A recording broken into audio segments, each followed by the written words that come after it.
Fala galera, sejam bem-vindos ao Pode Projetar Podcast, episódio 2. No tema de hoje, nós vamos falar sobre projeto versus execução de estruturas residenciais.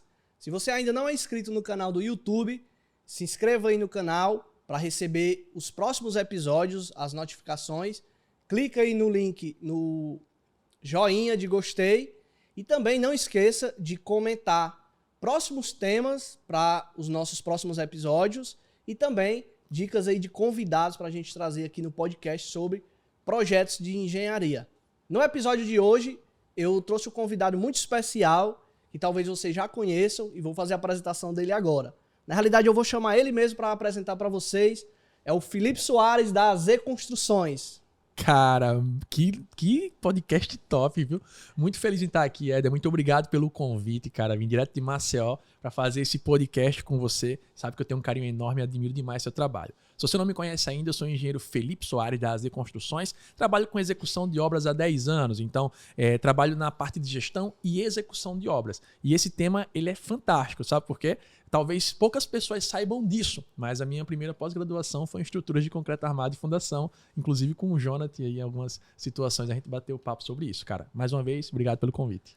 Show de bola. Galera, é o seguinte, eu vou deixar aqui abaixo do link da nossa live as minhas redes sociais, meu Instagram, @hd_eng, e também o Instagram da Z Construções, para você seguir as redes sociais do Felipe, o Instagram e o YouTube também, certo? Então, a gente vai começar esse podcast aqui falando sobre projetos e execução. Eu trabalho muito com projetos, tenho um escritório de projetos. Felipe tem uma construtora e trabalha muito com obras, principalmente residenciais, correto, Felipe? Exatamente. Meu foco é obra residencial, que, na minha opinião, tem uma maior liquidez, uma maior rotatividade. E atualmente, né, é um mercado que está muito aquecido, principalmente devido à pandemia. Ele trouxe uma necessidade de mais privacidade, de uma área maior construída para o usuário, né? E as obras residenciais, elas trazem muito isso, né? Você vai comprar, vai adquirir sua obra por mais ou menos, vamos supor, 300 metros quadrados, você vai pagar praticamente o preço ali de um apartamento que seria os 100, 100 e poucos metros quadrados, né, Felipe? Exatamente isso. Isso aconteceu comigo, Éder. Durante a pandemia, eu me senti preso num casulo, não podia utilizar as áreas de lazer do apartamento e eu fui e migrei para uma casa. Assim como vários outros clientes. As pessoas se sentiam presas, não tinha liberdade, não podia fazer um churrasco. E aí eles viam a opção da casa própria como uma opção viável para poder ter seu lazer, conforto, mediante a pandemia e, inclusive, uma relação financeira, né, pessoal? Construir sua própria casa vai ser sempre mais barato que comprar um apartamento. Um apartamento que você compra aí por 300 mil reais de 60, 70 metros quadrados, você faz uma casa de 100, 120 e assim, óbvio, de acordo com a sua localização e com a sua sazonalidade. E eu acho também hoje, Felipe, que o mercado e os clientes, os usuários estão muito mais propensos a construir com profissionais, com construtoras que vão entregar toda a obra e o projeto pronto, né, para não ter dor de cabeça e receber ali toda aquela edificação pronta, do que fazer na informalidade, né? Com o pessoal só com mão de obra, só com mestre, só com os pedreiros, porque cada vez mais o valor do material está mais caro, então qualquer erro ali na etapa de execução é prejuízo, né? É exatamente isso. As pessoas hoje enxergam que o valor da obra é um valor alto, é um valor significativo e não vão querer arriscar na mão de qualquer pessoa. Então, as pessoas estão cada vez mais propícias a contratar profissionais, engenheiros, pelo valor agregado da obra e também sempre por conhecer, o famoso trauma de obra. Quem é que não conhece alguém que foi reformar e ia gastar 200 mil, gastou 300? A obra que ia durar 3 meses durou 6. As pessoas já estão saturadas desse mercado informal e dos problemas que tem. Afinal de contas, na informalidade, a garantia vem de quem? Hoje mesmo tem um cliente meu, eu faço muito projeto, gente, e eu não executo a obra, eu faço os projetos. Só que alguns clientes, eles chegam a executar a obra na questão da informalidade, né? Tem uma equipe ali de mão de obra e não tem a gestão, não tem um engenheiro fazendo a gestão, não tem uma construtora. E aí o que acontece? O pessoal vem tirar algumas dúvidas comigo referente à execução. E aí eu já entendo logo, ó, tá sem engenheiro na obra. Por quê? Porque lixa de material, vamos supor, eu preciso da quantidade de alvenaria para comprar. Só que isso não tem a ver com projeto estrutural. Isso é orçamento, é quem está fazendo a gestão de obra. E aí o cliente chega, conversa comigo, eu digo, olha, eu não tenho como... eu posso até fazer pontual aqui, só tirar uma dúvida sua, referente, vamos supor, a quantidade de blocos que você vai adquirir. mas eu não posso prestar esse serviço por você, porque isso é gestão da obra, né? Então isso acontece muito. E outra coisa que acontece muito também, Felipe, principalmente atualmente, é a questão da compatibilização de projetos. Aqui no escritório nós fazemos muita compatibilização de projetos, porque entendemos que quando eu mando um projeto estrutural para a obra, se eu não compatibilizar ele com a instalação hidrossanitária, com a elétrica, com a arquitetura, vão acontecer muitas interferências na execução da obra e isso vai prejudicar o andamento. Você chega a pegar alguns projetos, ou já chegou a executar obras que tiveram erros de compatibilização de projetos? Com certeza, Éder. Inclusive, a gente se depara com isso o tempo inteiro. Não vou ser hipócrita de dizer que todo projeto que vem para mim é perfeito. Não. A gente tem que fazer de perfeito a obra dentro da nossa realidade. E já vi várias interferências onde a gente tem que sentar com o calculista, ter o retrabalho de esperar o cara dar a solução. Ah, vai poder fazer isso? Não vai. Simplesmente porque na hora de fazer o projeto, o cliente, vamos lá, ele contratou você para fazer o estrutural, me contratou para fazer o hidrossanitário, eu não sei quem está fazendo o estrutural, ele não sabe quem está fazendo o hidrossanitário e vai ter que pagar por fora essa compatibilização. Porque, por exemplo, se ele tivesse passado para você o hidro antes, você já saberia onde é que estaria as tubulações, entraria em contato comigo para dizer, olha, vamos deixar um shaft aqui porque não dá para fazer furo nessa viga. Então, a gente se depara com isso o tempo inteiro e a dificuldade maior é justamente estar tendo esses ajustes durante a obra, porque a mão de obra parada, como eu costumo dizer, não gera lucro. E essa galera fica esperando a tomada de decisão que às vezes não é rápida. E quando você erra num projeto, vamos supor, não que seja errar, né? Quando você erra na parte de compatibilização, você não compatibilizou. Muitas pessoas acham que você não pode furar uma viga. E na realidade isso é um mito, porque você pode furar a viga, certo? Só que você tem que seguir algumas normativas. Inclusive, gente, é muito fácil você saber onde pode ou não furar a viga. Se você for na NBR 6118, tem um trecho lá de uma página só que fala onde é que você pode furar, onde é que você não pode furar. Só que para a execução da obra isso é muito ruim, né, Felipe? Você fazer o furo. Tanto é ruim você furar depois de concretado, que na realidade é péssimo. Horrível. Quanto também não é fácil deixar as passagens, né? Não é que não seja fácil, mas é muito melhor você fazer um shaft, né? Prever um shaft do que furar a viga, deixar passagem. O que é que acontece, pessoal? Quando a gente está trabalhando com a forma, às vezes a viga é de 15. Imagina só, você tem 15 centímetros de diâmetro com uma altura de 30. Vem um tubo de 100 passando nela, vamos imaginar. Você tem que primeiro, se você já previu isso no projeto, tá? Tudo bem, tem caso que é obrigatório. Você não tem como não passar de um cômodo para o outro sem furar uma viga. Então, a gente tem que se acostumar com o que é necessário e às vezes o que não é necessário. Então, onde dá para fazer shaft, faz o shaft. Onde tem que furar viga, fura a viga. Agora, se eu vou ter que furar, quais cuidados eu tenho que ter? Qual o reforço que eu tenho que ter? Que geralmente o pessoal bota aquele como se fosse estribos reforçados ao redor. Então, não é simplesmente, não, mas tá a tanto de distância do apoio, então pode furar. Não é bem assim, né? Tem o Éder é especialista do assunto, ele sabe, tem que ter todo um reforço por trás. Então, você vai furar a viga, mas se você vai furar a viga depois, tá lá à espera do reforço? Aí onde é que tá? Se você vê antes, se foi compatibilizado, a sua celeridade de obra é muito maior e a sua condição de construção é muito melhor também, em vez de estar quebrando e se arriscando aí até a comprometer a estrutura. Só um dadozinho assim técnico, gente. Quando você pega uma viga de 15, por exemplo, a norma permite que você faça um furo na vertical de 1/3, ou seja, você poderia no máximo passar ali com a coluna de ventilação de 50 milímetros, né? E é um ponto importante, as pessoas acham que não pode furar a viga na vertical. Não... Tá errado, meu amigo.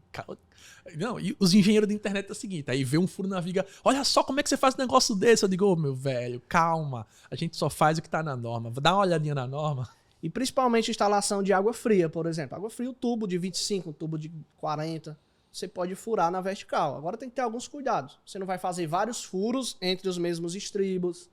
Você tem que ter cuidado com o cobrimento. São algumas questões. Já na questão horizontal, os furos, você tem que ter cuidado para o tubo não estar passando de uma região na viga que está sofrendo a compressão, que é ali onde o concreto está trabalhando. Só que aí fica mais complexo para quem não faz projeto estrutural. Então, nesse caso, você tem que ir lá consultar o calculista para saber se passa ou não. Isso é muito comum, Felipe. O projeto estrutural vai para a obra e as instalações vão fazer depois e não tem espaço no forro. Vai lá e mete a marreta, mete o martelete, cara. Isso aí tá assassinando a estrutura, velho. Felipe, e aí a questão do BIM em projetos residenciais? Hoje tu já recebe projetos em BIM, tu já acha comum, tu acha que ajuda isso na execução da obra? Cara, ajuda muito. Hoje ainda não é comum para mim. Eu vou ser bem sincero com vocês. A gente ainda não trabalha tudo em BIM, tá? Então, a AZ Construções hoje ainda não teve ainda não deu esse passo. A gente focou em outras coisas de processo, de obra. Por exemplo, se a gente precisa de um projeto em BIM, a minha empresa não faz, a gente terceiriza. Tu terceiriza, né? Tu contrata outra empresa que faz. No normal a gente faz todos os projetos. Por exemplo, estrutura eu não faço. Apesar de ter formado no assunto, eu não perco meu tempo fazendo algo com que eu não faço constantemente. Você faz isso constantemente, tá na sua cabeça, assim como tá na minha cabeça a questão de instalações. Então, o que é que eu prefiro fazer? Terceirizar com você, terceirizar com o Jonathan. Um abraço pro meu amigo Jonathan Calassa, que é nosso parceiro, nosso amigo. O Jonathan que faz todos os meus projetos. Que em breve estará aqui também no podcast, viu? Ele vai ficar só assim. Cara, e essa questão de terceirizar, assim, gente, muita gente acha que pelo fato de você fazer pós-graduação em estrutura, você só vai ser calculista, e não é assim, gente, né? Primeiro, que o fato de você fazer uma pós-graduação em estrutura não vai lhe formar calculista, porque você tem que ter prática, tem que fazer projetos, tem que ter experiência prática ali, né, com projetos reais. Minha prática, 3 projetos da vida toda. E segundo, que eu conheço algumas pessoas que fizeram pós-graduação de estruturas comigo, que eles fizeram para executar melhor as estruturas. Foi o meu caso. Entendeu? Eu fiz a minha pós pensando justamente no que, cara, a minha cadeira de estrutura foi muito fraca. Se você me perguntar, assim, eu tenho conhecimento que eu adquiri na pós. E aí, Éder, o que eu fiz? Para melhorar a minha execução de obra e para entender esses mitos que as pessoas dizem de não poder furar viga, de, quando é que eu devo considerar, região, casa-terra não precisa de pilar, enfim. Essas coisas, o que é que eu fui? Fui buscar onde a galera sabe. Agora, para fazer um projeto estrutural, eu até brinco. Até a pós não me ensinou, não. É muito mais fácil aprender com, vamos supor, em algo mais direcionado, mais focado, vamos supor, um treinamento específico daquele assunto, onde o cara ensina na prática, do que eu pegar uma pós-graduação que eu tenho um módulo por mês e com coisas assim, aleatórias. Vem um cara falar de pré-moldada, aí na outra semana vem um cara de fundação. Tá, beleza, é que nem a faculdade. Eu tenho várias peças de quebra-cabeça, mas ninguém me ensinou a juntar. Na pós, por exemplo, para quem ainda não fez pós em estrutura, gente, você vai pegar ali 18 disciplinas, aí você vai ter uma disciplina de pilares, outra de vigas, outra de fundação. Aí depois você vai ter uma disciplina de concreto protendido, 1, 2, 3. Aí pontes, talvez você nunca vá projetar uma ponte. Pré-moldado, talvez você não atue nessa área. Então ali você tem que pegar o que for melhor para você, para usar no mercado de trabalho, né? E digo mais, acredito que a pós-graduação, um investimento alto como esse, você só deveria fazer ele depois que você já tiver certeza na área que você quer atuar. Por quê? Você vai chegar numa pós como essa, com um monte de gente que domina um assunto, para pegar coisas específicas, o pulo do gato, só que, para dar o pulo do gato, eu primeiro tenho que ter o gato. Se eu não sei fazer o projeto, não sei por onde começar, como é que eu vou chegar lá para estar discutindo coisa? Se eu pudesse voltar no tempo, eu não teria feito a minha pós em estruturas, apesar de que me ajuda muito hoje na execução. Mas eu teria feito, por exemplo, no que eu já fazia, que era obra, o tempo inteiro, lá atrás. E eu fiz o contrário de ti. Quando eu me formei, eu fiz o MBA em gerenciamento de obras. Porque eu não tive estágio na faculdade de obras. Eu disse, não, vou fazer um MBA para ter mais conhecimento de obra e poder entrar no mercado. Fiz o MBA, comecei a trabalhar com obras, só que eu percebi que realmente minha área era projeto. E aí depois que eu fui fazer estrutura de concreto. Só que detalhe, gente, eu só fiz minha pós-graduação em estrutura de concreto com 2, 3 anos que eu já estava projetando. E aí, pra mim, a pós-graduação foi bom. Por quê? Porque eu peguei só o feeling. Só o pulo do gato. Exatamente. Né? A pós é pra isso. E eu vejo colegas meus que fizeram e ainda não projetavam. Ou seja, saiu da pós sem projetar. Sem saber de nada. A verdade é essa. Só com mais teoria, mais teoria, mais teoria. E essa questão que tu comentou do pilar, Felipe. Aí já é... Eu acho que é do pilar, né? Pra casa térrea. Pode fazer pilar menor que 14 centímetros. O pessoal diz, né? Que é a norma, a NBR de desempenho, permite você fazer para casas menores que 6 metros, pilares, se não me engano, de 12 centímetros. Só que aí, gente, é o seguinte. Qual é a questão que você tem que ver? Quando você vai trabalhar com obras, vamos supor, uma obra na praia, que tem uma classe de agressividade alta, o cobrimento dessa estrutura tem que ser maior. Cobrimento ali a distância entre a face do concreto para a armadura. Você tem um cobrimento de 4 centímetros. 4 centímetros de cada lado já são 8 centímetros. Aí como é que você vai fazer um pilar de 12 e o ferro? E como é que você vai vibrar esse concreto?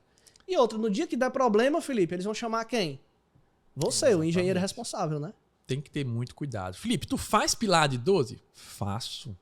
Agora, onde é que tá? Eu tenho que calcular o risco, eu tenho que saber que uma hora eu posso ser responsabilizado porque eu estou fora de norma. O que é que diz o que é que a gente se apega, vamos supor? A norma de desempenho diz que se eu tenho da minha estrutura, da cota da fundação até o topo, até 6 metros de altura, eu posso desconsiderar a seção mínima que pede a NBR 6118.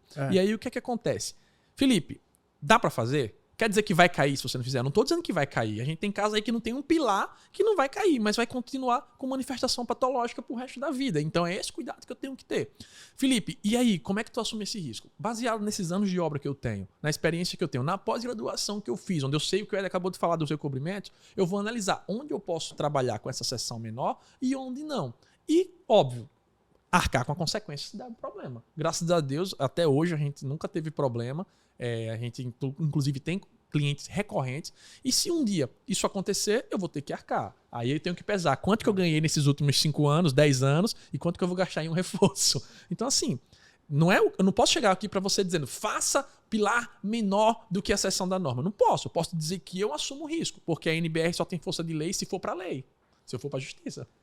E apesar desse ser um tema polêmico, a questão de fazer ou não pilar menor que 14, qual é a questão? A norma permite que você faça uma redução no cobrimento, certo? Abaixo do valor de norma, se você garantir o controle rigoroso da obra. Então por que eu não coloco no meu projeto? Porque não sou eu que executo, então eu não vou me responsabilizar por quem eu não tenho controle se vai fazer um controle rigoroso ou não. Agora, por exemplo, se o construtor que está fazendo tem experiência com estruturas e consegue garantir um controle rigoroso, aí ele consegue reduzir, né, essa seção, entendeu? Essa é uma questão. E falando em pilares, né, Felipe? Tu já chegou a ver aqueles estribos, tu já pegou projeto onde tem que ter, na região do pilar com a viga, tem que ter estribos. Tu já chegou a pegar projetos que tem aqueles estribos abertos que você monta dessa forma assim, ó? O que é que tu acha desse tipo de execução? Tu acha que ajuda ou não melhora? Ou talvez até atrapalha? Rapaz, sinceramente, sendo bem sincero, eu nunca cheguei a comparar isso. Porque na obra a gente manda fazer, o armador vai lá e simplesmente faz. Aí um reclama, outro diz que é tranquilo. Então, eu não chego a pesar da dificuldade. Eu costumo dizer, se o projeto chegar dizendo que tem que fazer, a gente vai seguir o projeto. Mas em relação a essa dificuldade, eu não vi ainda, sinceramente. Já vi, a gente já trabalhou até com aquele DS também dos pilares, que tem gente que bota para dar uma maior rigidez, né? Dar aquela maior... Então, isso para mim não dá para pesar da dificuldade. Dá para dizer que se o projetista botou, eu tenho que colocar. Eu não vou me arriscar em tirar esses estribos e se der um problema, eu for penalizado. E o pessoal da mão de obra, eles chegam a reclamar muito contigo. Ah, esse projeto tá com muito ferro, tá ruim de dobrar. Rapaz, com a frase típica que eu recebo na obra. Rapaz, com esse projeto aqui eu fazia 3 casas. Eu fazia um prédio. Eu fazia um prédio, já ouvi essa história. Cara, é o seguinte... Realmente essa galera faz um monte de coisa fora de norma e tá de pé até hoje. Só que essa galera ela não dá garantia. Essa galera lá que faz 2, 3 prédios, quando dá problema, o cliente nunca vai atrás dele, não. Porque não tem garantia, vai atrás de pedreiro pra quê? Vai ter que procurar alguém pra consertar. Aí quando o pedreiro, o armador diz pra mim, eu já fiz 10 casas aqui e nunca voltei. Eu digo, lógico, dá merda, o cara vai procurar quem vai fazer certo, não quem já fez uma vez. E às vezes, como é muito na informalidade, você não sabe nem onde é que tá aquela mão de obra. Às vezes o cara não tem nem o telefone, contato. Quer ver uma coisa? Você conhece algum mestre de obra que veio conhecer você de 2 estados aí? Ah, não, já trabalhei no Pará, já trabalhei em São Paulo, recém-chegado agora de Fortaleza, lá em Maceió. Beleza. Por que o cara muda tanto? Por que o cara saiu? Eu digo, tu veio Fortaleza, já veio corrido de lá? Eu sempre brinco, já veio corrido de lá, né? Aprontasse. É uma forma de brincar, mas já deixar o cara esperto de que eu não sou menino, né? Tô sabendo que quando o cara é bom, o cara permanece no mesmo lugar, ou o motivo da saída é um motivo que foi muito bom pra ele. Entendi. E vamos continuar aqui, gente, no tema dessa parte executiva, mas eu queria também falar um pouco de gestão, Felipe. Para o pessoal ter noção, assim, em quanto tempo você consegue finalizar a etapa de estruturas de concreto? Fundação, primeiro pavimento, segundo pavimento de uma residência, né? Vamos botar um sobrado aí, pessoal. Vamos pôr um sobrado onde tem uma fundação aí em sapatas, tá certo? Não vou considerar que seja estaca, tá? Porque aí tem uma complexidade. Mas vamos lá. Da sapata até o final da primeira laje, primeiro pavimento, segunda laje de cobertura até a caixa d'água, a gente demora em média 4 meses. Felipe, 4 meses isso tudo? É porque a obra não vai trabalhar só a estrutura, gente. Então, eu trabalho com várias disciplinas. Eu pego a minha fundação, entro com as vigas baldrame, espero o tempo de cura, tenho aí os meus pilares. A laje tem que ficar escorada aí pelo menos 30 dias, ainda tenho que deixar algumas escoras para a laje de cima. Então, se eu tenho 30 dias de cada obra aí, já vai 2 meses, de cada laje. Aí tem a laje da caixa d'água. Então, assim, 3 a 4 meses, no mínimo. No mínimo, no mínimo, no mínimo. Óbvio, dependendo do tamanho da casa. Tem casa que a gente faz aí em 3 meses, mas é muito dependendo do tamanho da estrutura. E essa questão que tu falou do escoramento, gente, é muito importante porque é o seguinte, muitas pessoas não fazem projeto de escoramento. Primeiro, porque não tem conhecimento de como dimensionar o projeto. E segundo, porque realmente é uma cultura comum do mercado, principalmente em residências, o pessoal faz sem projeto de escoramento. Só, gente, que é o seguinte, o projeto de escoramento, como é que você tem que tratar? Primeiro, você tem que conhecer os equipamentos que você vai alugar. Então, se você alugar na informalidade, de qualquer jeito, você não vai ter esse tipo de conhecimento. Você tem que ter ali, pelo menos, saber quanto suporta cada escora, que, de acordo com o mercado, vai variar de 1.000 a 1.500 quilos para você fazer o espaçamento correto. Muitas das vezes, um escoramento de viga, você coloca a escora a cada 90 centímetros. E a escora suporta, porque o peso da viga é leve para uma carga de 1,5 toneladas que a escora suporta. Só quem é que não suporta? A forma. O compensado da forma, que é muito fino, ele não vai passar ali no momento, na flecha. Então é importante fazer o projeto de escoramento. Outro ponto dentro do escoramento é a questão que o Felipe comentou do tempo de escoramento. Porque você não pode retirar as escoras antes, né? Você vai tirando parcialmente, mas você não pode tirar completamente as escoras antes do período de cura, onde o concreto ali vai atingir a resistência a qual ele foi calculado. Se a residência foi calculada num projeto para 30 megapascal, se você tirar antes de 30 dias e não garantir que essa resistência tenha sido atingida com o teste de resistência do concreto, pode vir a ter deformações excessivas na sua estrutura ao longo do tempo.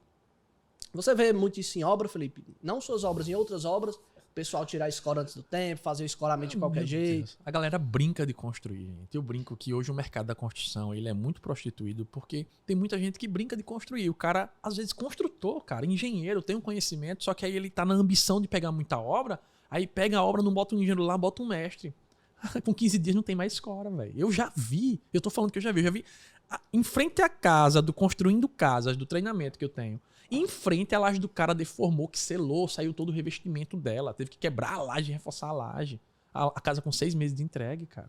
Então, assim, a galera esquece do projeto estrutural, velho. Não brinca, velho. Não brinca com o projeto. Segundo, esquece do escoramento. E detalhe, né? O escoramento não influencia só na parte da estrutura, não. Escora é cara. E isso tem que estar levado em consideração na hora do planejamento e do orçamento. Porque então, é alugado, né? E quanto mais tempo ele vai estar dentro da obra, mais você vai, exatamente tipo assim, isso. Jogar dinheiro fora. Porque se tiver tempo a mais, é um gasto que você não necessita. R$12 a escora por mês. Você tem aí 200 escoras, paga o frete de levar e voltar. É dinheiro, meu amigo. Então isso impacta na obra. Ponto importante também, que o Éder falou, cara, sinceramente, a gente não tem projeto de escoramento. Não tem. A gente adota um padrão, como você falou, que aguenta, é o que a gente trabalha com 70 centímetros de distância entre escora. É uma distância pequena, que eu gasto um pouquinho a mais, mas tipo, eu não tenho como garantir a escora que está vindo do meu fornecedor, a maioria da informalidade. Como é que eu vou fazer um dimensionamento, como o Éder disse? Então, isso também você tem experiência, né? Você é formado, você tem a pós-graduação em estrutura, então o Felipe já tem experiência nisso, entendeu? E eu faço muito projeto de escoramento, eu já trabalhei 4 anos em uma empresa fazendo só projeto de escoramento. E 70 centímetros passa tranquilo, viu? Pode ficar tranquilo. Exatamente. Eu lembro que você fazia o curso de escora, você mandou uma planilha pra mim, a gente conversou. E, cara, 70 centímetros eu fico tranquilo. Eu trabalho com obra residencial, não tenho grandes vãos. O meu maior vão é 5, 6 metros. Aí eu tenho treliça dupla. Então, assim, pra mim é tranquilo. Obra residencial é tranquilo, só que tem que ter seus cuidados. Não é porque é tranquilo que eu vou fazer de forma negligente. E essa questão aí de os próprios gestores, os próprios engenheiros fazerem a obra, não executando o projeto. Acredito que eu já cheguei a ver projeto que eu fiz com a laje em balanço. E aí, gente, laje em balanço você tem que ter muito cuidado, porque ela pode colapsar, ela pode cair. É a única laje que cai assim, literalmente. Ela pode, né? Laje, pilar são coisas que você tem que ter cuidado. E o que é em balanço, né? O que é que acontece com a laje em balanço? Às vezes você faz o projeto da laje em balanço e como a laje está em balanço, ela tem um momento negativo ali no apoio. Então precisa de uma região de concreto considerável para poder ter as armaduras que vão se ancorar ou na viga que ela está apoiando ou na laje adjacente, certo? O que é que acontece? É muito melhor você fazer isso com laje maciça. porque você garante que vai ter espaço suficiente, digamos assim, para fazer as armaduras negativas.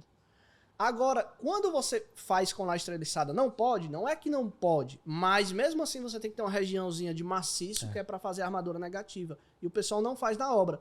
Eu já cheguei a ver projetos que eu mandei com laje maciça em balanço, que quando eu fui ver, na obra estava executado com laje treliçada e sem nenhum espaço de maciço. E isso prejudica futuramente na patologias, fissuração, a própria segurança da obra, né? Eu lembrei de um caso agora, Éder. Eu fiz 3 projetos estruturais, 3 ou foi 4 na minha vida toda, né? Eu comprei o Eberic na época, na pós, eu tirava dúvida com o pessoal e parecia os projetos que eu ia fazendo, tranquilo. E eu peguei um projeto de uma garagem, na verdade de uma casa completa, só que a garagem ela tinha 9 metros de vão. Então assim, era 9 metros de vão, cara, para um projeto. Eu digo, beleza, vou fazer uma laje maciça, não vou botar treliçada, tal. Fiz uma laje maciça, dimensionei bonitinho, mandei pro cara, beleza. Ah, tá com dúvida? Tô não, tranquilo. Aí vai eu, 3 meses depois na obra, já entregue, pronta, quase pronta, na verdade, não estava, a gente estava na etapa de forro. Por que eu fui lá? Porque a minha irmã estava fazendo, ela tinha feito arquitetônica, eu digo, vou lá dar uma olhada. Quando eu olho pra laje, a laje tá de pé até hoje lá, tá? Mas não era maciça. Toda treliçada. Toda. O cara, o que é que ele fez? Ele botou as nervuras, as lajotas e a malha que eu tinha botado da armadura, ele botou em cima como se fosse a malha pó. Meu irmão, 2 lajes o cara tem lá e o peso. Digo, meu Deus, você tá errado. Ah, não, mas o armador tinha feito assim. Eu digo, você não me contratou pra execução, não pagou nada, mas fique ciente que tá diferente. Se um dia deformar, você vai ser problema. E muita gente tem essa dúvida. Será que o projetista que fez o projeto, ele é obrigado a acompanhar a obra? Esses dias mesmo eu tive alguns alunos perguntando para mim, você não faz acompanhamento da obra? Gente, eu faço o projeto.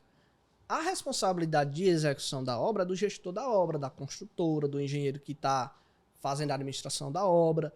Eu posso ou não colocar na proposta do meu projeto que vou fazer 1, 2 ou 3 visitas, mas sempre a parte. Se eu colocar, eu coloco que eu estou cobrando a parte. Por quê? Porque eu não quero ter a obrigação de ter que ir na obra dentro do projeto. E muitas das vezes o seu projeto vai reduzir muito a margem de lucro. Porque se você for 3 vezes na obra, para você pagar gasolina, alimentação, você vai passar a manhã toda lá ou a tarde toda. Se brincar o dia todo, entendeu? Sem contar suas horas improdutivas, né? Que você poderia estar gastando hora em outro projeto. Exatamente. Então eu não coloco na minha proposta que sou obrigado a fazer a visita de obra. Mas eventualmente eu faço, entendeu? Ou fecho por fora. Então, e faço projeto para Jundiaí, São Paulo, para o Piauí, para Fortaleza, Ceará. E já fiz muitos projetos sem ter que ter ido na obra. Então você consegue, quem trabalha com projeto, fazer projeto para qualquer região. Eu acho que o sonho do Ed, o sonho do Jonathan, que são projetistas, é pegar um construtor que não tenha tanta pergunta, né, velho? Que chega assim, ah, não, isso aqui tá tranquilo, consegue entender. Porque às vezes acontece de ser o projeto, que não tem um detalhamento tão bom, que você fica na dúvida, já aconteceu comigo. Ou às vezes, na hora de detalhar, não foi na prancha. O cara, de repente, eita, mandei na prancha, terminou cortando. Acontece, fatalidade. E aí, às vezes, acontece do projeto tá lá, todo bonitinho, com todas as informações, e o cara tá ligando pro calculista pra saber, porque não sabe onde é que fica a região negativa, positiva. É complicado. Eu já peguei um caso, por exemplo, o rapaz trabalhava numa empresa que fornece aço. Ele recebe todo o projeto, ele entregar para a obra o aço cortado e dobrado. E aí ele tava ligando para mim para tirar dúvida de como fazer a lista de material. E aí eu pensei comigo, como é que o cara trabalha com uma fornecedora de aço, ele tem que dominar isso aqui. Lógico, poderia ser, digamos, alguém que seja novato, tava começando agora, né? Mas dentro do projeto, se você olhar direitinho, ele já tem as informações necessárias para a execução da obra, para fazer lista de material, entendeu? E é muito uma coisa de orçamento, Felipe. Quem vai fazer lista de material para compra é o orçamento, não é o projetista. Por quê? Porque às vezes um fornecedor ele quer uma lista resumo do material total para entregar todo total. Outra quer por prancha, porque ele vai cortar e dobrar. Certo? Aí outro, vou fazer só o primeiro pavimento. Então, se o projetista de estrutura for ficar fazendo isso aí, ele está fazendo orçamento, não é? Projeto estrutural. Detalhe importante é que essas empresas que trabalham com aço, ela não usam o mesmo coeficiente de perda que a gente, ela tem os coeficientes próprios. Por quê? Porque como ela trabalha só com aquilo, ela tem os equipamentos de corte, de dobra, que produzem mais. O aço não vai perder 10%, porque eles pegam a barra e otimizam. Vamos pegar essas peças primeiro e otimizar e o restante sobra. E como é que eu sei disso? Porque eu tive um estagiário que trabalhou numa empresa como essa e tipo, ele tem planilhas e tabelas de coeficientes diferentes do que a gente usa normalmente em obra. É legal isso, eu não conhecia isso. Ele consegue até economizar mais, né? Economiza. Porque se você já... E principalmente quem entrega cortado e dobrado, né? Felipe, em questão do projeto de locação da obra, por exemplo. Quando você faz o projeto lá no software, o que ele faz? Ele faz uma prancha de locação onde ele coloca as sapatas, os pilares locados nas sapatas e os eixos, X e Y. Essa planta única, ela é suficiente para tu fazer a alocação da obra? Às vezes Ou não. às vezes tu tem dificuldade só com essa informação? Às vezes a gente faz o seguinte, pessoal. Ela é suficiente para alocar os pilares, para alocar a sapata. Só que a obra não é só isso, entendeu? Então eu tenho que levar em consideração não só a estrutura. Eu levo primeiro o arquitetônico. Eu primeiro puxo o arquitetônico para a obra, aí do arquitetônico eu jogo as sapatas. Por quê? Às vezes a gente tem problema do lote vir fora do esquadro. Aí dá uma diferença de 5, 7 centímetros no canto. E querendo ou não, beleza, a minha estrutura vai ficar alocada, mas vai dar 5 centímetros da parede? Não dá. O guia de toda a obra, ele é o arquitetônico. Toda a instalação hidráulica, elétrica, estrutura, ela parte do arquitetônico. Então, o projeto chegou bonitinho na obra, a gente loca o arquitetônico, marca lá, vamos supor, os eixos da casa, e aí eu vou e loco os pilares para ver se bate certinho. Deu alguma diferença? A gente contata o projetista, olha, o lote é diferente, a gente vai precisar locar a sapata a 10 centímetros de diferença. Geralmente não muda muita coisa quando é uma distância pequena. O projeto, não, vai tranquilo, vai sem medo. Agora, de repente, a diferença é 30 centímetros, 40, cuidado. Aconteceu isso na da estaca. A obra das estacas lá, eu tive que ligar pro Jonathan e disse, ó, Jonathan, a perfuratriz aqui da máquina do cara não vai conseguir furar o canto no canto exato. Porque tem um muro do vizinho já no lugar, senão vai ter que quebrar o muro do cara. E aí, a gente teve uma diferença de 7 centímetros. Vai dar problema? Não, fica tranquilo, eu vou ver aqui, vai passar sossegado. Na hora de locar o pilar, você arrasta um pouco ele. Pois é, te perguntei isso por quê? Porque quando você tira do software, tem uma planta lá de locação. Mas muitas pessoas esquecem de tirar o que nós chamamos de locação dos pilares na arquitetura. Por quê? Porque quando você recebe só a locação de pilares e sapatos, ele não tem a demarcação das paredes de arquitetura, do lote do terreno. E aí, com essa informação, facilita a execução da locação. Por quê? Porque, beleza, esse é o pilar P1, P2, P3. Mas o pilar P1, em referência ao muro, tá quantos centímetros? O pilar P1, ele tá posicionado ali no encontro de duas paredes na arquitetura, aí facilita você locar ali no terreno, né? Projetistas, escutem o que o Eda tá falando, você vai facilitar a nossa vida. E se você errar nessa etapa de execução na obra, já era, porque isso vai prejudicar todo o resto da estrutura, todo o resto da arquitetura, os ambientes, né? A gente brinca agora aquela música, né? Pau que nasce torto nunca se direita. Nesse caso não dá. Locou errado. E, cara, a creche do FNDE tipo C, primeiro estágio. Cheguei lá, a obra já estava no meio. Eu vim descobrir, durante a obra, que a obra tinha sido locada errada. Ela foi locada, ao contrário. Depois de ter feito toda a locação, de ter gastado com a fundação, tiveram que mudar, cara. Olha que loucura. Mas aí foi um erro grotesco da equipe de obra que estava lá. E quando eu cheguei, eu descobri. Mas aí um botava a culpa no mestre, o mestre botava a culpa no engenheiro, o engenheiro botava a culpa no projetista. E tipo assim, aconteceu. Tiveram que resolver. Quem arcou? O dono. Pesado, né? E agora eu lembrei de outra história, que é o seguinte. Um projetista, né? Ele fazia projeto estrutural já. Quer dizer, ele estava começando a fazer projeto estrutural, fez até o meu treinamento. E como ele estava muito apressado em fazer o projeto da casa dele, ele pegou e me contratou para fazer o projeto dele. E aí eu peguei e fiz o projeto dele. Eu quero economizar o máximo possível. Então o que foi que eu fiz ali, principalmente na área de fundações? Eu coloquei as vigas baldrame, as vigas de concreto, onde iria necessitar travar os pilares e também, coincidentemente, receber as alvenarias. Mas algumas alvenarias que estavam soltas, ou janelão de vidro, ou estruturas mais leves, que não necessariamente a viga baldrame iria travar os pilares, o que eu fiz? Eu coloquei pedra argamassada. Depois que começou a execução, o cliente ele solicitou uma revisão pedindo para adicionar essas vigas. Não, adiciona porque assim, aqui não vai ter problema, eu vou preferir colocar. Beleza, quando você vai fazer a revisão, aí aquelas vigas, o que acontece? Já tinha comprado a armadura do revisão 1. Quando você adiciona aquelas vigas, essas vigas vão se apoiar em outras vigas. E aí, consequentemente, vai mudar a armadura das outras vigas. Talvez precise de um pilar adicional, né, na fundação ali, por causa dessas cargas. E aí foi o que eu disse, olha, se você for tentar fazer essa modificação depois que já começou a execução da obra e comprou o material, vai ter problema. Por quê? Porque isso aqui é um ponto que a gente está vendo. Mas lá na frente, isso aqui pode influenciar em outra etapa que a gente ainda não está vendo. E aí mudar o projeto depois que comprou o material, depois que começou a execução, dá muito trabalho, né? Principalmente em estrutura, porque se eu mudar, Felipe, vamos supor, tem uma laje lá na coberta. Ela é uma laje de 3 metros por 5 de comprimento, vamos supor. Eu quero colocar uma viga para dividir essa laje. Aí, essa única viga que você está colocando, ela pode mudar o sentido das lajes, que era no eixo X, ficar no eixo Y. Essa viga vai jogar uma carga nas vigas que apoiam nela, que vai jogar nos pilares, que vai jogar na fundação. Então, pode mudar várias planchas no projeto, uma única viga. Então, imagine depois que a obra começou, né? E eu acredito que tu passa muito por essas questões de mudança de projeto na fase de gestão de obra, né? Eu brinco da mudança, é o seguinte, eu peguei o projeto, ele tá assim. Muda 10 centímetros para lá. Aí já prejudicou, muda tudo, exatamente. É uma forma de brincar. Pega uma balança, muda uma coisa, você vai ver que ela vai mexer. A gente passa isso muito no projeto de o cara quer mudar uma parede. A parede tá apoiada justamente na treliça junto às postas. Aí o cara, essa parede vai mudar. Eu digo, cara, agora a laje tá pronta. Quer mudar? Não tem problema. Agora eu já toco logo o terror. Cliente, agora que você tá me vendo, você sabe que eu toco o terror mesmo. Felipe, vai ter que mudar, eu quero ver se eu mudo essa parede, eu puxo ela 30 centímetros para lá. Eu digo, não tem problema nenhum, cara, a gente faz, vai ficar perfeito, vai ficar lindo. Como é que vai ser? Eu vou consultar o calculista. Aí peço pro calculista ver. Às vezes eu nem... Não, sempre consulto, tá? Pra não dizer que não faço. Quando ele pergunta, não, vai aumentar aqui uns 8 mil reais, que a gente vai ter que fazer um reforço com uma viga metálica. Aí o cara, não, tá mais bonito do outro jeito. Então, velho, se você tem a etapa de pré-projeto, a gente fala muito, tem até um podcast meu com a minha irmã falando sobre isso. Tem a etapa do pré-projeto, tem a etapa do projeto, tem a etapa da aprovação. Tu teve tudo isso pra mudar. Tu quer mudar durante a obra, velho? Vai mudar? Eu mudo. Agora é bandeira 2. Fica mais caro, né? Fica mais caro, pô.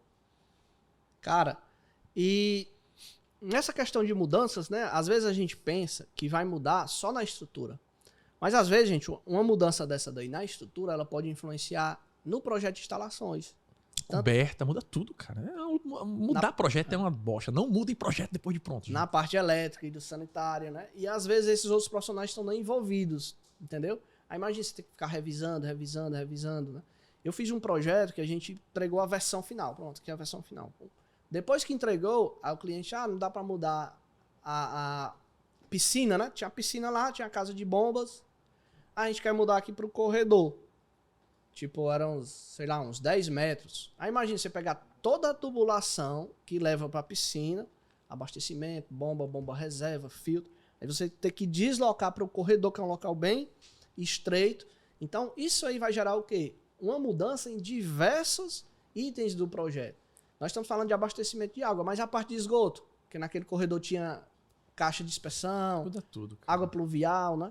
Então, vai prejudicar nesse sentido aí. Muda aí desde o seu planejamento, que você vai ter que... Pensou no negócio, vai ter mais dias, né? Mudou a tubulação, vai ter mais mão de obra. Mudou o custo, mudou a dificuldade. Cara, velho, não, gente... Não, vocês têm toda... Por isso que a gente brinca que na China é tudo maravilhoso. Porque os caras passam um tempão lá projetando, fazendo negócio no Japão. Aí aqui não, aqui o cara quer fazer a mudança durante a obra, né? Quer trocar o pneu do carro com ele andando. É difícil. É puxado. Né? E a gente se depara com cada situação. Que eu brinco, gente, ó. Vou deixar claro. Quem é obrigado a esclarecer isso para o cliente? É nós somos os técnicos. É explicar para ele que mudança durante o projeto é mais caro. É o nosso papel conscientizar. Quer mudar? Quer mudar? É possível, mas vai ser mais caro. Mas vai ter aditivo de prazo. Você realmente quer pagar o preço disso? Porque quando a gente paga o preço, ele tem que entender todas as variáveis que está passando. O cliente está lá do outro lado, ele acha que é só parede, parece que ele pensa que é Lego. Você vai só montar lá e bonitinho. Não, desmonta aqui o Lego e monta em outro lugar. Não. Engenharia é coisa séria. E o meu papel como engenheiro é mostrar para você. Se você tem condições, se você tem dinheiro, se você quer mudar, não tem problema nenhum. Eu faço sorrindo. Agora não venha querer fazer sem aumentar custo, porque vai mudar. E tem a responsabilidade depois, né? E outra questão, Felipe, vamos lá. Falando dessa questão da dificuldade da execução, o que eu vejo? Muita gente, quando vai começar a projetar a estrutura, eles não tem noção nenhuma de qual diâmetro da armadura são necessários para fazer o detalhamento dos elementos. Então, por exemplo, eu já peguei residencial de pilar com ferro de 20, ferro de 25, viga com ferro de 16, assim, em último caso, gente, mais 20 milímetros. Isso dificulta muito até você dobrar o ferro na obra, né? Principalmente em obras residenciais. Às vezes você não tem muitos equipamentos para fazer corte, dobra, não tem tanta tecnologia. E aí, quanto maior a bitola, pior. E outra, você perde credibilidade, sabia? Como assim, Felipe? Imagina só. O mestre de obra já disse que você está fazendo um prédio. Aí esse cara vai comprar o aço, o dono do cliente, é um contrato para administração. Ele chega na Gerdau, chega na ArcelorMittal, na empresa que está vendendo aço e diz, isso aqui é para minha casa. O cara faz... Eu digo porque eu já vi, vai fazer um prédio? Aí o cara que está do outro lado, como cliente, diz, se o cara que vende aço está dizendo isso, então esse projeto está ruim. Então, uma das coisas que você tem que entender é que o cliente é leigo, mas ele escuta também todo mundo que está ao redor. Então, se você puder fazer de um jeito que acrescenta um pilar a mais para diminuir essas bitolas, eu brinco que a obra residencial ela tem bitolas comerciais. A gente tem que trabalhar no máximo e estourando com 16, que é o que você falou, em um pilar apenas, entendeu? No geral é o 12 e acabou-se. Em relação às armaduras, nos meus projetos, eu não coloco habilitado ferro 16. Por quê? Eu tento trabalhar ali com pilares no mínimo 10 milímetros, então eu vou trabalhar com 10 e ferro de meia, que é 12,5 milímetros. Vigas no máximo também 12,5 milímetros, certo? Sapatas, uns 10 milímetros ali, eu não gosto de colocar menos, apesar de a norma não proibir. Mas ferro 16 eu bloqueio. Se uma viga ou um pilar não estiver passando, tá com muito ferro para execução. Aí em uma exceção ou outra, eu vou lá, habilito, mas sempre tentando evitar, porque vai dar dificuldade de corte e dobra na obra, né? E cheguei a pegar também alguns projetos não meus para revisar de diâmetro 20, 25, sapatas com 3 metros para residência. E aí você já começa a entender, olha, quando você pega, gente, um projeto com sapatas muito grandes, maiores que 2 metros, com uma quantidade muito grande de pilares, acima de 30 pilares para residência, você já pode verificar ali que pode estar, sim, superdimensionado o projeto.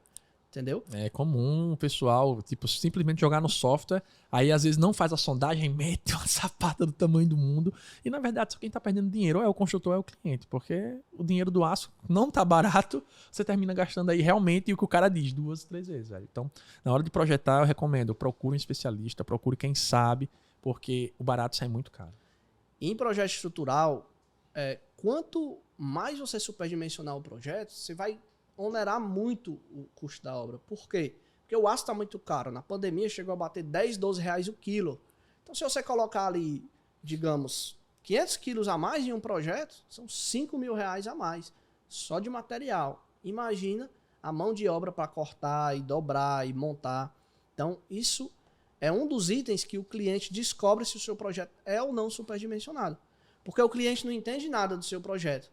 Mas quando ele pega o projeto e vai comprar o material, aí o que ele escuta? Seu projeto aqui deu, chutando, gente, 30 mil reais de aço. Aí o seu vizinho vai dizer, não, mas o meu deu 20. Então ele já vai entender, tem alguma coisa estranha. E outra, para execução de obra, Felipe, uma obra dessa residencial duplex, qual seria uma equipe ali ideal para trabalhar durante esses 4 meses? O que a gente vai precisar de mão de obra? De quais profissionais, né? Vamos lá, vou dar um exemplo da Casa Construindo Casas. Porque tá recente, porque eu lembro de cabeça. O que é que acontece? Eu tinha um armador e um ajudante. Cara, deu conta perfeito da obra, porque eu fiz o aço cortado e dobrado na obra. Poderia ter comprado pronto, mas saiu mais barato pagar o armador. Até porque eu poderia fazer algumas alterações com ele, caso tivesse alguma necessidade. Então, primeiro, uma equipe de armador e um servente, deu conta da obra todinha durante os 3 meses. Ficou até menos, porque ele deixa tudo montadinho lá e algumas coisas a gente fazia com o próprio carpinteiro ou pedreiro. Carpinteiro, nós tínhamos 2 carpinteiros e um ajudante, cara. Faz toda a estrutura, velho. Felipe, e o lançamento do concreto? Se eu for fazer convencional de obra, a gente bota aí os serventes e um cara na betoneira. Não precisa nem de pedreiro. Para jogar concreto no lugar, o pedreiro não precisa.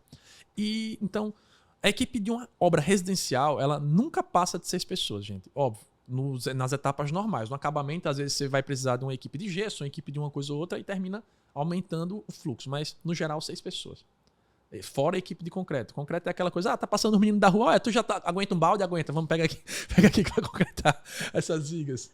Então, gente, 6 pessoas aí. Então, imagina, quanto mais você fizer um projeto superdimensionado, mais você vai aumentar o tempo de execução dessa obra. Então imagina, passou 1 mês a mais, mas 1 mês a mais com 6 funcionários, quanto é? E o cliente, ele percebe isso, ele olha, esse projeto aqui tá muito difícil de executar. E o primeiro que mete o pau no seu projeto é o pessoal da mão de obra. Olha, esse projeto aqui dá para fazer o prédio, esse projeto aqui tá com aço muito... E vai começar a queimar ali o projetista, né? Um ponto importante, pessoal, é que inclusive agora, nesse período que a gente viveu de incertezas no mercado, de preço de insumo, de aumento, a maioria das obras elas estão sendo fechadas por administração. Isso é um ponto vantajoso que a gente não tem risco, tá certo? Mas, em compensação, o cliente está de dentro. Ele vê cada etapa quanto você está gastando. Então ele consegue ter clareza se você está fazendo uma boa gestão, se o projeto é bom ou não. E aí, papai, se o cara percebeu que o teu projeto está ruim, você fez o projeto dele, mas você não faz a do primo, do avô, nem o do tio. E eu costumo dizer que a gente tem um ciclo na engenharia. O ciclo perfeito é quando você pega um serviço, termina e o cara te indicou para outro, porque você nunca fica sem. Agora, se você se queima, se você superdimensiona, se você faz de qualquer jeito, cara, sinto muito. Uma hora você não vai ter mais para onde atirar. Você pode até ter dificuldade de pegar os primeiros serviços, né? Principalmente quando está começando a carreira. Agora, quando você pega o primeiro serviço, gente, faça com muita qualidade, faça o projeto, a execução da obra muito bem feito. E às vezes vai acontecer problemas na jornada, no caminho, é normal, né? Mas esteja sempre disposto a estar do lado do cliente. Eu vejo muitas pessoas, às vezes, que parece que está contra o cliente, né? Sempre dizendo, não, o problema não é meu, o problema é de outro profissional. A lista de material não foi eu que errei, foi outro profissional. Então, quanto mais tempo você tiver ao lado do cliente, ele vai perceber que você fez um bom trabalho, esteve com ele ali nas horas difíceis de execução e vai lhe indicar para o ciclo de amigos dele. Às vezes indica para o primo, aí o primo fecha com você também, indica para um colega de faculdade, e aí você vai começando a aumentar o leque de oportunidades, né? Inclusive, ele vai perceber que você errou. Errar é natural, é humano, só erra quem faz. O diferencial está em como você está lidando com esse erro, em como você está chegando no cliente dizendo, não, realmente, houve um erro aqui, vamos ajustar. Eu erro até hoje, depois de 10 anos de obra, eu ainda erro. Então, erre enquanto é tempo, erre, assuma seus erros e melhore. O erro, cara, é o melhor aprendizado que tem. Quer ver? A mãe da gente diz, não bota a mão no fogo não que é quente, não bota a mão no fogo não que é quente. Mas o cara vai o quê? E bota a mão no fogo. E aí o cara aprende. Então, é errando que a gente melhora. E na engenharia também. Permita-se errar. Se você é estudante, cara, aproveita, cara. Erra. É nesses erros, meu amigo, que você vai aprender. Ser estudante é a melhor coisa. Você tá errando com o crédito dos outros e com o dinheiro dos outros. Quando você é engenheiro, você tá errando com o dinheiro do dono e aí você tá arriscando o teu CREA. Quando você é dono, como eu, como Éder, se você errar, você tá arriscando o teu CREA e o dinheiro do teu próprio bolso, porque tu tem que consertar.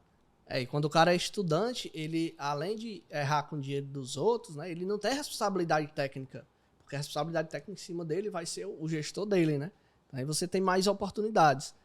E, gente, nessa questão de ser estudante, de estar se formando e entrar no mercado de trabalho, né?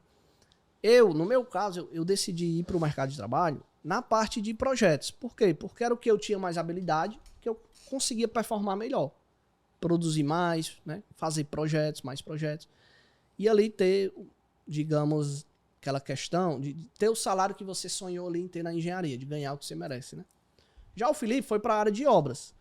Só que, Felipe, eu queria que a gente falasse para o pessoal agora em relação a, por exemplo, às vezes a gente pensa que é só o conhecimento técnico ali vai ser suficiente, porque na faculdade nós não estudamos sobre gestão, sobre captação de clientes, sobre como abrir empresa.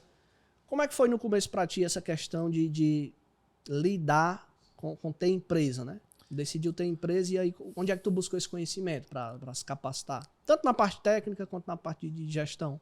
O que é que acontece, pessoal? Hoje a maioria das pessoas acha que não tem oportunidade. Não, é porque eu não tive experiência, aí eu não consigo obra. Gente, eu vou te contar uma coisa.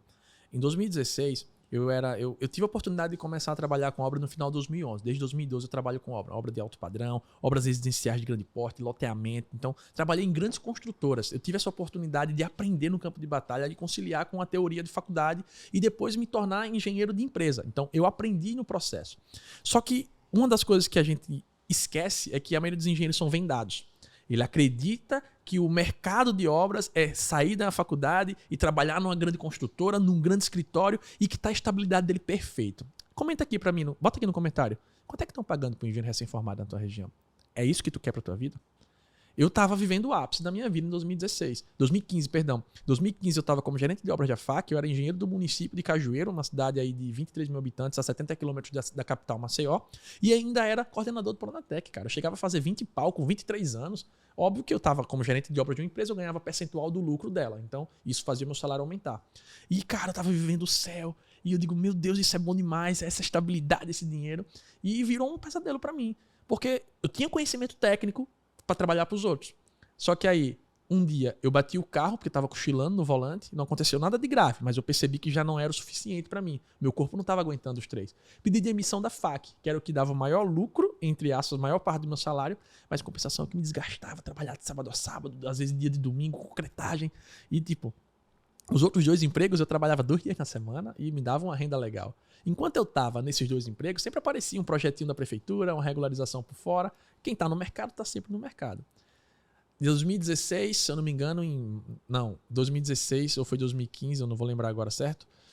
Escândalo da Petrobras, exoneram todo mundo do Pronatec, desempregado do Pronatec, fiquei só na prefeitura. Então, de 20 para 4, 5 mil de salário.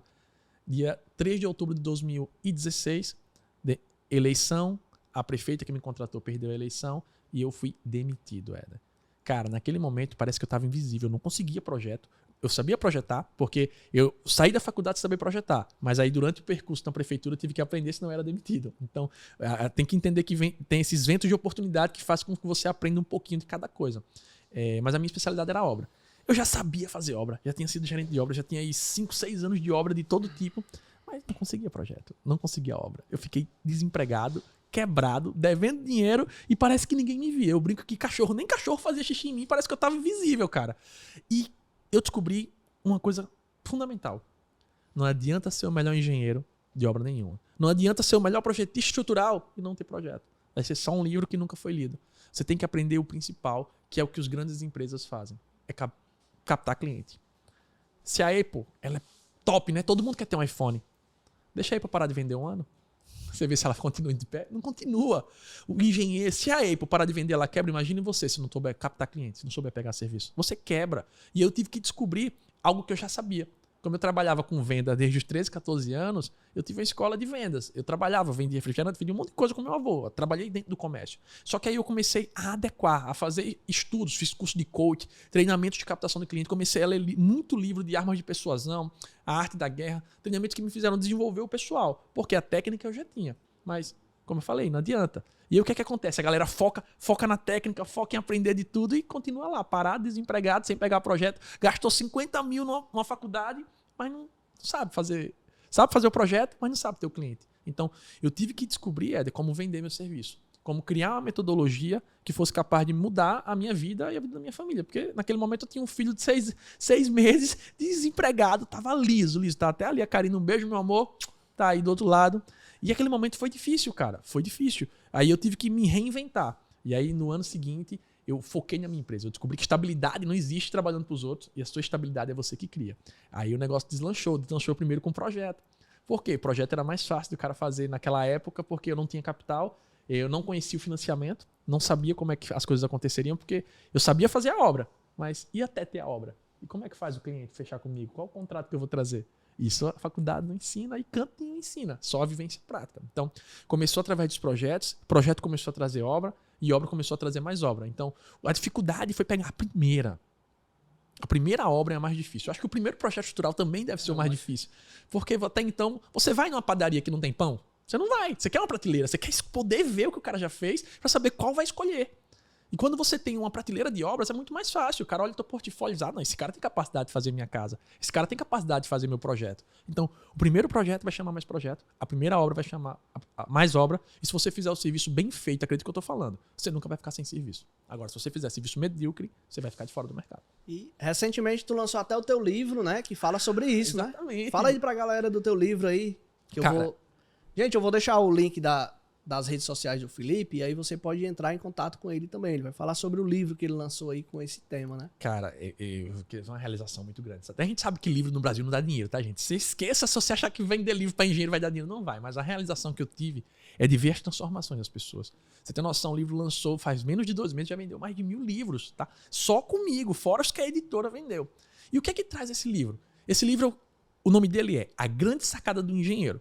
Qual é a grande sacada do engenheiro, pessoal? Entender que a engenharia vai muito além da técnica. Você acha mesmo que o dono da maior construtora do Brasil, ele está em obra? Ele está projetando? Ele não está, não. Ele está fechando contrato, ele está no network, ele está fechando negócio. E é isso que eu tento trazer nesse livro. Esse livro traz sacadas que eu gostaria de ter tido lá atrás. quando eu comecei, porque eu estaria muito mais longe, eu não teria quebrado, eu não teria ficado devendo 20 mil. Essas sacadas, pessoal, ela vai desde a captação de cliente, como pegar as suas primeiras obras, como convencer o cliente a fechar com você, e vai ensinar também como fazer um planejamento certeiro, um orçamento de obras à prova de falhas. Eu mostro também, por quê? Como é que eu vou fechar com o cliente sem saber dar o preço? Como é que eu vou escolher isso? Ah, Felipe, mas eu nunca fiz obra, eu tenho medo de levar prejuízo. Lá mostro como fazer um contrato à prova de risco, à prova de falha, qual escolher, como trabalhar com financiamento, como convencer o cliente a sair do aluguel e contratar você. Tudo, dados, números e valores. São sacadas, Éder, que me fizeram chegar onde eu estou hoje. Graças a Deus, para mim, não falta obra. A gente tem lista de espera para serviço. Projeto, se você for olhar aqui o WhatsApp, minha irmã tem dizendo, não tenho como pegar mais projeto. Tem ela dizendo aqui, não tenho como pegar mais projeto. E quando ela pega projeto, consequentemente eu pego a obra. Então, eu só tô bravo com ela, porque ela disse que não tem como pegar mais, porque eu digo, quero mais obra. Mas hoje eu não tenho mais capacidade, equipe, para pegar uma obra mais para 2022. A não ser que seja uma obra muito grande, que eu digo, não, vale a pena arriscar. Mas hoje, essas sacadas mudaram a minha vida, cara. E quando eu falo mudar a minha vida, gente, mudar a minha vida é a vida da minha família. É poder proporcionar um bom plano de saúde, cara, uma boa escola, uma boa moradia, um bom carro, ter o carro que eu sempre sonhei, pô. Cara, eu olhava, eu lembro que eu era garotão, eu ia pra faculdade de ônibus, aí tinha um outdoor gigantão, assim, perto do CEPA. A CEPA é um complexo estudantil que tem lá em Maceió, na Avenida Fernandes Lima. Aí a propaganda era o seguinte, se você tivesse 3 desejos, qual seriam os outros 2? Aí era o farol de um Audi, cara. Que propaganda é lá? Isso me marcou, não esqueço. Se você tivesse 3 desejos, quais seriam os outros 2? E o farol do Audi. Eu digo, cara, um dia eu vou ter um Audi, um dia eu vou ter um Audi. E tipo, hoje eu tenho o carro que eu queria, cara. A engenharia, ela é linda, é maravilhosa, ela é perfeita. Só que não adianta você gostar da engenharia e não gostar de si próprio. Você tem que ter uma boa vestimenta, comer bem. Tudo isso é legal. A engenharia, ela é um meio para que você tenha a vida que você merece e proporciona a vida para sua família. Isso é onde é que está. Esse livro, A Grande Sacada do Engenheiro, é tudo que mudou na minha vida e que eu quero apresentar para as outras pessoas. Inclusive, eu vou dar uma palestra hoje aqui em Fortaleza, na Unifametro, também, sobre como ganhar dinheiro com engenharia. Acho que é muito foda isso.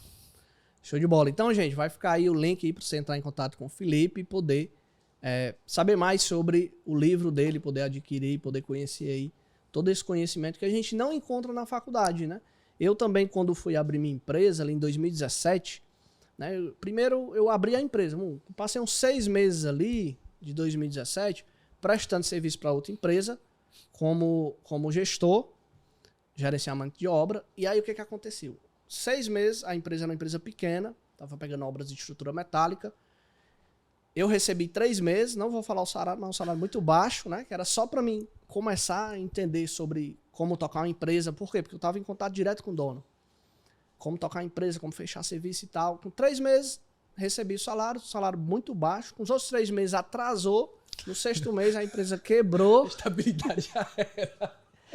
E isso eu era concursado do Estado como professor. Do IFC, né? Do Centec, Centec. Que era o IFC, eu passei depois no concurso. E aí, eu era concursado lá, né? Recebia assim, dava para mim receber até próximo a 5 mil reais, se tivesse uma carga horária completa, era coordenador e tudo. E aí eu fui pedindo exoneração para empreender. Primeiro foi essa empresa, com 6 meses quebrou, e ali eu não tinha também mais para onde ir. Resultado, não contratem o Ed, ele é um quebra-empresa. É bom que ele tenha dele mesmo, gente. Brincadeira, tá? Só pra descontrair um pouquinho. Aí o que acontece? Quando foi lá em janeiro de 2018, eu defini, bom, qual é o nicho que minha empresa realmente vai atuar? Eu já dava aula há muito tempo, desde 2014, e também fazia projetos desde 2009. Então minha empresa, inicialmente, ela começou na área de projetos. Então em 2018, o primeiro projeto estrutural que eu peguei foi uma residência lá na praia do Icaraí, que essa residência era a casa que ia ser construída de um empresário. Esse empresário, ele conhecia uma amiga minha que trabalhava com instalações. Ela fechou instalações com ele e me indicou para fazer estrutura. O que eu fiz? Eu peguei o valor desse projeto, que na época foi R$ 2.600, e comprei o software. Naquela época eu comprei o Eberic, hoje eu tenho o TQS também, mas comprei o Eberic, dividi em 10 vezes e aquele foi o primeiro projeto. Depois fui pegando outros projetos. Anos depois, uns 3, 4 anos depois, esse mesmo empresário me contratou para fazer o projeto de um galpão dele. Galpão mais de 1.000 metros quadrados, que era da empresa dele de logística. Eu acho que eu lembro desse galpão aí. Até troquei ideia com você quando eu fui fazer um. Lembra que eu disse, é galpão. Foi. E aí eu fiz o projeto dele, em concreto armado e metálico. Então, assim, para você ver como as coisas, né, vão girando. Mas o que é que acontece? Eu também tive essa questão. Eu tive que estudar sobre como captar clientes, como fazer gestão de escritório, como gerir a parte financeira da empresa, os custos. Eu comecei o escritório em casa. Aí depois eu fui, não, vou organizar aqui. Fiz um home office, gastei uma grana, montei um home office. Aí depois decidi abrir o presencial. Só que eu enxergava inicialmente como custo. E aí o que aconteceu? Cara, eu vou abrir, passar um ano, vou ter o gasto ali de móveis, de pintura, de locação. E depois de um ano, se não der resultado. E aí que foi a virada. Por quê? Porque quando eu montei a estrutura, eu consegui contratar uma pessoa. No segundo mês, eu consegui contratar outra pessoa. Com 4 meses do escritório presencial, eu já estava com 7 pessoas. E detalhe, o escritório ele não cabia 7 pessoas, então eu tinha uma parte da equipe online. Então, eu que achava que nunca iria fechar um projeto de 10 mil, quando eu estava com toda essa equipe, eu fechei um projeto de 30 mil reais. E fora de Fortaleza, eu fui lá para Goiás, para essa indústria, fazer um levantamento com um projeto que era para finalizar a entrega desse projeto e dar um treinamento também para a equipe lá. Então, o que acontece? Você, às vezes, tem que fazer um investimento para ter um retorno. E muitas pessoas, muitos profissionais, acham que vai ter um retorno que vai cair do céu, que não tem que fazer mais investimento, que só a faculdade serviu, né? Mas o que eu paguei já de treinamentos online para estudar sobre gestão, sobre até aprender, por exemplo, como executar uma estrutura, porque quando eu vou fazer um projeto, eu tenho que entender como é a execução da estrutura, né? Aprender também a fazer um tipo de projeto que eu ainda não faço. Então, tudo isso é investimento que você vai ter o retorno depois, né? Mas você também tem que arriscar, porque se você for esperar, né, só a parte técnica não vai resolver a nossa vida, né? Você tem que ter meta, gente. Tudo na vida você tem que ter um foco e um objetivo. Eu tenho que definir onde eu quero chegar de verdade. Então, assim, a partir do momento... eu fiz uma pós em estrutura que me ajudou muito. Me arrependo porque eu poderia ter aproveitado muito mais. Falo bem sincero. De repente, se eu tivesse feito um curso antes de Eberic, um curso de estrutura daqueles cursos de pouca duração, pode ser que na pós eu tivesse consumido. Naquele momento eu estava meio que assim, acomodado, estava naqueles 3 empregos de boa lá, e aí eu escolhi aquela pós-graduação. Eu não tinha foco onde eu queria chegar. Hoje, tudo que eu faço é voltado para minha construtora, é voltado para a obra. Então, eu não tenho pena de investir, cara. Eu gasto mesmo. Porque o resultado vem. A partir do momento que eu não tenho... A teoria da cenoura. Já viu a teoria da cenoura? A teoria da cenoura é o seguinte. Você tem a opção, eu quero viver da engenharia. Beleza. Geralmente a pessoa pensa, vou ter o melhor carro, vou ter a melhor casa. Essa é a cenoura. Aí você vai como coelhinho atrás da cenoura. Só que a maioria das pessoas vê isso aqui tão distante que não tem coragem de ir. Aí a teoria da cenoura é quando ela vem por trás. Agora é o seguinte, ou eu vou pra frente pra poder correr atrás de alguma coisa, ou a cenoura vai entrar. A cenoura tá chegando. E o coelhinho vai atrás. Agora ele vai atrás do objetivo dele porque a cenoura veio por trás. Então... É igual aquela questão da onça também, né? Que a onça vai correndo atrás do cara e você tem que correr, ou então, se correr, o bicho pega e se ficar, o bicho come. Eu brinco que os melhores depoimentos, que eu tava aqui com o Ranieri agora, velho, fazendo obra. O Ranieri é de setembro de 2020, 2019 era 2020, ele não tinha, até vai sair recente, ele não tinha nenhuma obra, pô. Ele tinha pego um trauma de obra, ele e o Daniel, porque levaram prejuízo. Não, vou trabalhar só com projeto. Aí eu fiz meu treinamento e disse, não, velho, agora vamos botar pra obra. Pô, em setembro, com uma semana ele fechou a primeira obra e até dezembro ele tava com 10 obras, cara. Por quê? Ele disse, eu paguei. Às vezes o cara não sabe nem como vai pagar. Mas aí quando você tem um foco, um objetivo, lembra do boleto do dia 5, ou o cabo tira a bunda da cadeira, ou ele vai pro SPC, meu amigo, ou ele vai ficar devendo. Então, você tem que ter ou a motivação muito forte, o combustível para poder seguir na sua profissão, seja em qualquer área, projetista, estrutura, casa, qualquer uma, ou você tem que ter, assim, o fundo do poço. Aquela coisa, você tá lá embaixo e não tem mais para onde cavar, a sua única opção agora é subir. Eu brinco, tem até a frase bem conhecida no meu livro, tá logo no comecinho dela, o fundo do poço é o solo mais firme para levantar a fundação do seu sucesso. Então, ou pelo amor, ou pela dor. E por esse motivo também, quando eu comecei o meu escritório, eu procurava treinamentos técnicos e não encontrava. Eu quero aprender a fazer o projeto usando o Eberic. Não encontrava. Naquela época não era difundido hoje igual treinamentos online, né? A parte de também, como fazer um orçamento no projeto, como fazer uma proposta, como fechar cliente, não tinha, né? E aí eu fui estudando em livros, fui pesquisando, né? E também aprendendo na prática, no mercado. E por esse motivo, gente, eu criei um treinamento um treinamento de projeto estrutural. Por quê? Porque eu também tenho dificuldade de contratar profissionais que tenham qualificação para vir trabalhar no escritório. Chega o profissional, não sabe usar o software, não sabe projetar uma estrutura, não sabe projetar umas instalações. E aí eu tenho muita dificuldade. Então, por isso eu criei um treinamento online que ensina o profissional a projetar, que não dependa só do software, mas que também consiga dominar o software para fazer os seus E projetos. com diferencial, né, velho? Tipo, você vive o campo de batalha. Porque tem muita gente que dá vou dar um curso de software. Por quê? Porque aprendeu a mexer no software. Não. É diferente de um cara como você que projeta, que vive o campo de batalha. O cara não vai só ensinar o software, ele vai ensinar a manusear e entender o porquê ele tá fazendo aquelas tomadas de decisões. Por que o pilar tá assim e não tá assim? Por que eu botei um balanço de 50 centímetros para diminuir a flecha? Então, isso aí não é dominar o software, isso aí é dominar a estrutura. Então, assim, é um diferencial seu. Por que escolheu aquela bitola? Porque vai melhorar na execução da obra, né? E tanto é, gente, que a maioria dos profissionais que eu contrato lá para o escritório, eles já passaram pelo meu treinamento, né? Então, por isso que eu criei o treinamento, para ajudar os profissionais a atuar nessa área de projetos, que muita gente acha que só ganha dinheiro com obra, muita gente acha que não dá dinheiro trabalhar com projeto, entendeu? Porque não sabe a forma correta de trabalhar. E também não tem um local que pesquise para aprender. Então, é isso, né? E também, se você quiser aprender sobre execução de obra, o Felipe também tem um treinamento que ensina você a construir uma casa do zero, né, Felipe? Todas as Todo etapas. passo a passo, desde a fundação até o acabamento, desde o projeto estrutural, o porquê da tomada de decisão. E assim, foi o que aconteceu comigo. Hoje, todos os meus alunos, todos os meus funcionários de engenheiro estagiários foram meus alunos. O cara já conhece meu método. Por que tu faz isso, Felipe? Véi, eu vou perder 3 meses treinando um cara no meu escritório, pagando a ele. E para pra pensar que assim, eu tenho que olhar como empreendedor, como dono. Se o cara já conhece a minha metodologia, ele vai chegar lá e vai replicar e vai aplicar. Então, esse passo a passo da obra, ele te ajuda a projetar melhor. Você vai conhecer como é que é feita a armadura das formas, como é que vai melhorar. Vai te ajudar a planejar melhor, porque você vai saber como o serviço é construído. A alvenaria é feita dessa forma, tem a pistola finca-pinos. Vai te ensinar a orçar melhor, porque tu vai entender o que compõe aquilo ali. Tem um pedreiro, um servente entre aquilo. Então, assim, o produto final de tudo é obra. Todo projeto ele é feito para uma obra. Então, se você conhece o produto final, as chances são que você melhore cada vez mais seu detalhamento e o nível de execução. E esse treinamento Construindo Casas, ele é novo, inclusive. Eu peguei uma obra de 245 metros quadrados, que, cara, ficou muito, muito top. Queria eu, na época, ter um estágio que me ensinasse o que eu mostro lá. É importante, viu? Você ter esse conhecimento técnico. Porque na faculdade você vê muita teoria, mas o processo executivo mesmo, qual é a sequência, né? Acaba se sente na mão do pedreiro, na mão do mestre, refém, tá ligado? Qual é a equipe que você tem que ter, a quantidade de material, né? É complicado. Galera, então, chegamos ao final de mais um episódio. Mas já tava me sentindo na Rádio Jovem Pan.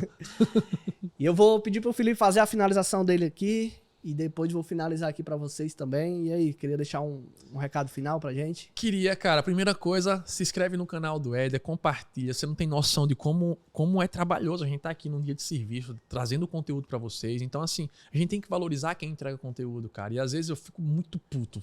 Fico puto mesmo. Você tem 5 mil visualizações e o cara dá 50 curtidas.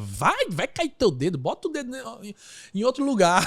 Mas aqui, ó, no joinha. Brincadeira, viu? Tu bota isso na edição, tu corta. Mas, ó, cara, ajuda o próximo, ajuda a compartilhar, faça com que esse podcast chegue no máximo de pessoas. Talvez para você tenha te ajudado, cara, pode ajudar mais alguém. Alguém pode mudar aqui a forma de perceber a engenharia e mudar de vida, cara. Às vezes é um detalhe, é 2 minutos que podem mudar a vida de alguém. Então, quero agradecer o Éder, velho, pela oportunidade mais uma vez aqui, parceiro de longas datas aqui. Tamo junto. Tamo junto mais uma vez. E dizer que pode contar comigo no que der e vier. E a você que não me acompanha ainda, se inscreve no canal, clica aqui e vai lá bater um papo que tem muito conteúdo de obra, beleza? Éder, parabéns pelo trabalho, vai estar cada vez mais foda.